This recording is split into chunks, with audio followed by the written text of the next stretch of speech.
Hey guys, it's Fred. You know, a lot of people's questioning, especially over the last couple of years, what's going on with our police departments, state police, county police, city police. What's going on with our police officers? Why are they acting like they are? Non-professional, non-sympathetic, non-human, non-compliant as far as being there to protect and serve. And it comes down, like I've said a long time, is administrative. It's your administrators, your mayors, your chiefs, your sheriffs, your commissioners. It comes down to those that's doing the hiring, those that's doing the background checks, those that's doing the interviewing, picking and choosing. Watch this story and it may give you a better understanding as to how we've gotten to where we're at. And it doesn't seem to be getting no better. News out of Old Orchard Beach. A police officer there has been arrested by U.S. Immigration and Customs Enforcement.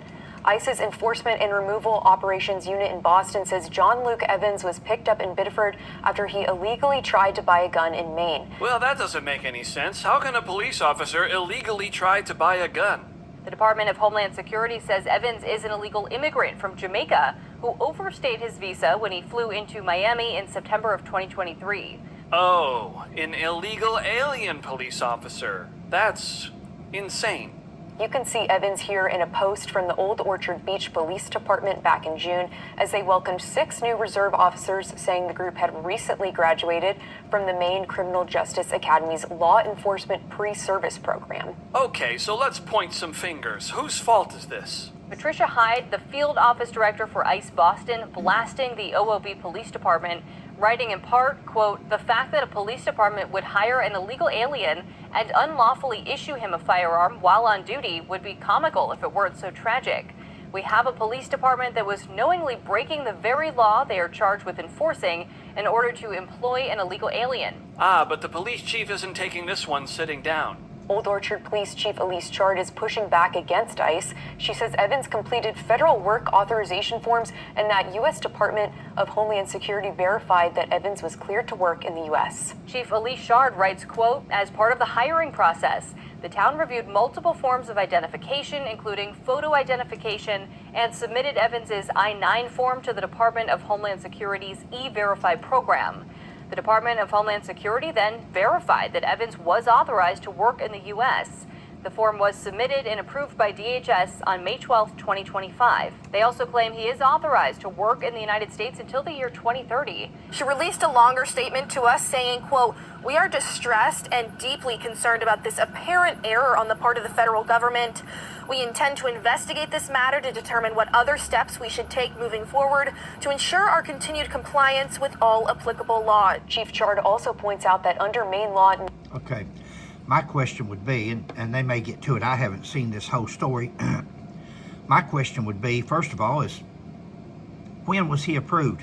When did Homeland Security approve him to be a police officer? I have a feeling that's probably not going to be during the last 6 months.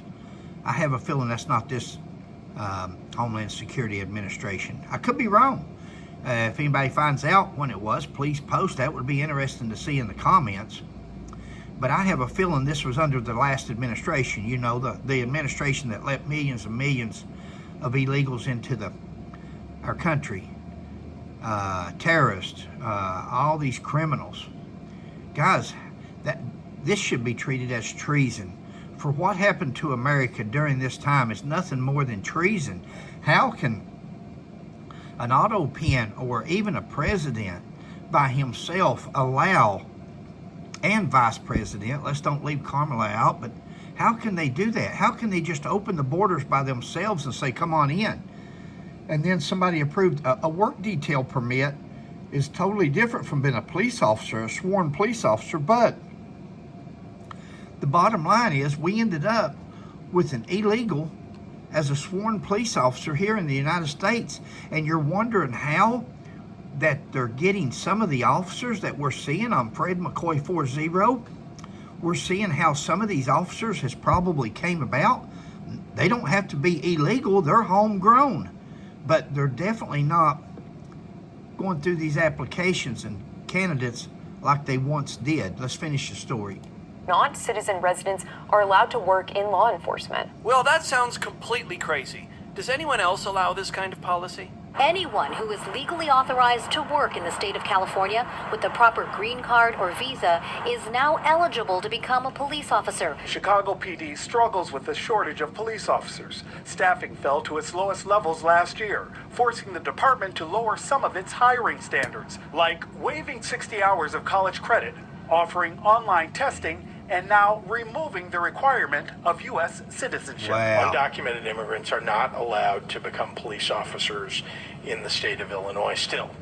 What we have allowed is legal permanent residents and DACA recipients now to become police officers. Wow. Wow. Sad.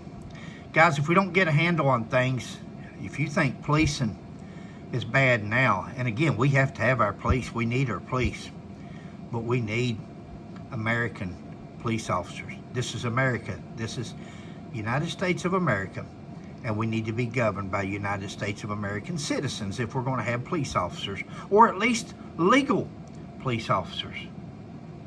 Something is not right. Somebody is letting people slip through the cracks, and while they're slipping through the cracks, we've got things going on like in Cincinnati and New York and all these other places, and it's only going to get worse if people don't wake up and say, hey, we want our country back. We want it back like it used to be. Thanks for joining me. Catch you next time.